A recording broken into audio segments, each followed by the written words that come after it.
Justice maintenant, et on en a parlé dans votre journal Afrique cette semaine. Le procès de Lamine Diack a commencé lundi. L'ancien patron mondial de l'athlétisme est accusé de corruption sur fond de dopage russe. Un procès retentissant que notre journaliste Karine Barzegar suit pour nous. D'abord, Karine, quelle a été l'attitude de Lamine Diack dans la salle d'audience? On sait que c'est un homme très à l'aise à l'oral et en public. Oui, alors au premier jour du procès, il a expliqué à la présidente qu'il avait une très mauvaise audition, qu'il avait un état de santé assez compliqué. Il a demandé, la présidente lui a proposé de s'asseoir dans un fauteuil près de la barre. Donc c'est vrai que dans... C'est un homme de 87 ans. C'est un homme de 87 ans, absolument. Donc c'est vrai que dans l'assistance, les journalistes, on s'est demandé un petit peu comment ça allait se passer, son audition, au moment de l'interrogatoire, à la fois par les parties civiles, les procureurs et puis la présidente. Et au final, oui, il est très, très à l'aise. Il est très naturel, on le sent libre de sa parole, en tout cas c'est l'impression qu'il donne. Après il mène les échanges justement un petit peu.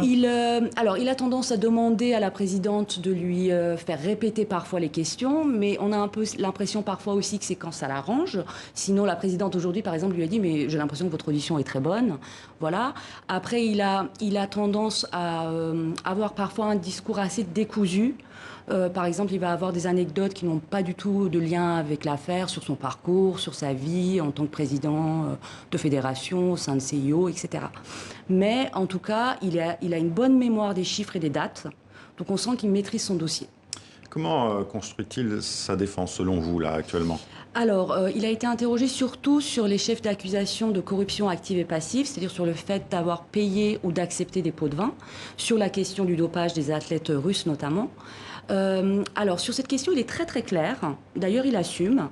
Il dit moi, j'ai accepté, j'ai pris la décision moi-même de échelonner, d'aménager ces procédures de sanctions, en gros de les retarder, parce que la survie de la fédération, de l'IAAF, en dépendait. Et en gros, je le cite, il dit « La santé financière passe avant tout. Mon devoir était de faire en sorte que l'IAAF s'en sorte. » Donc là-dessus, il est très clair. Par contre, il nie avoir accepté ou payé des pots de vin.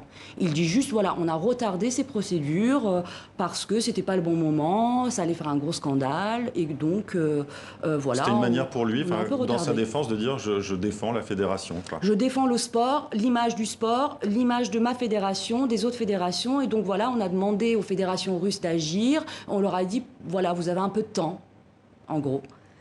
Il y a aussi une autre question, hein, Karine, c'est celle du financement de la campagne du président sénégalais Macky Sall.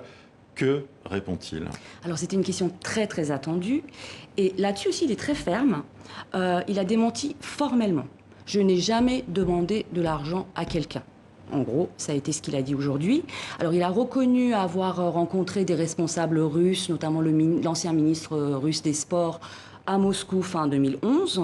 Lors d'une conversation générale, il dit qu'on lui a demandé s'il était candidat, il a dit non.